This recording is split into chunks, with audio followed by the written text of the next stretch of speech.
Welcome to the Leverton on Everything podcast, where I, Leverton, review literally everything, from books to movies to podcasts, although, to be honest, it's mostly movies and TV shows at the moment. And I do this on a daily basis in under 10 minutes. Today we're going to talk about The Last Man on Earth, a sitcom that ran from 2015 to 2018. I gave it 8 out of 10 stars. Not for me, but definitely well written and acted. I stopped watching this because I found the main character insufferable. The acting and writing is good, so maybe it's more for you than it was for me.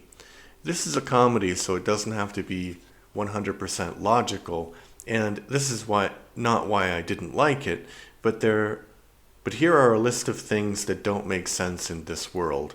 The characters are survivors of a plague that wiped out most of the world's population. Where are the dead bodies? Where are the abandoned cars? It looks like everything apart from the houses was sucked up into space. Connected to that, apart from the main character, none of the people left seem to have any psychological trauma, which I imagine would be unrealistic.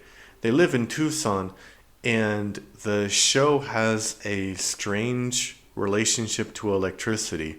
Sometimes they use a generator, which makes sense, and sometimes it just randomly works. A character is seen using a hairdryer to dry glitter. Why would you do that? It makes no sense. This is mentioned in the show, but why would you decide to live in the middle of a desert if you were the last person alive? Why not somewhere with better weather, like Georgia, for example? I don't know if Georgia has better weather or not, but there are places that have better weather than in the middle of a desert. Then each character uses a car. You might think they're stealing a new car every time they run out of gas, but the main character takes a bus across North America.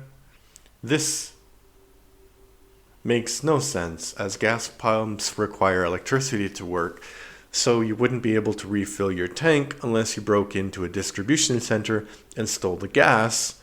But this is not shown, and also gas has a shelf life as well.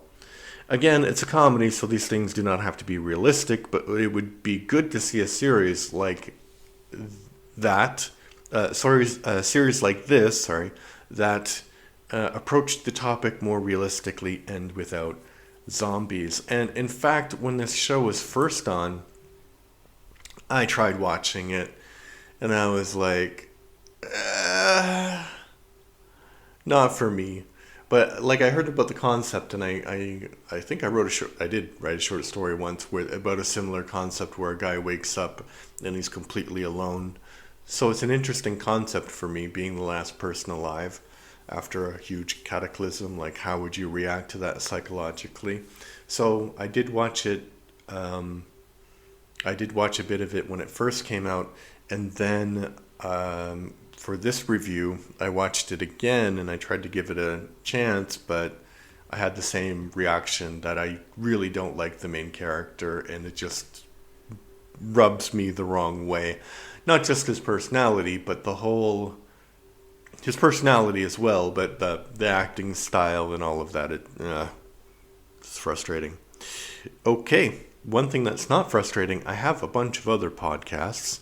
I have one with my son called the Everything and More, etc. podcast, where we review animated series. I have one called Leverton on Politics. I have one called Death by Disney, where I review all Disney movies, literally all of them.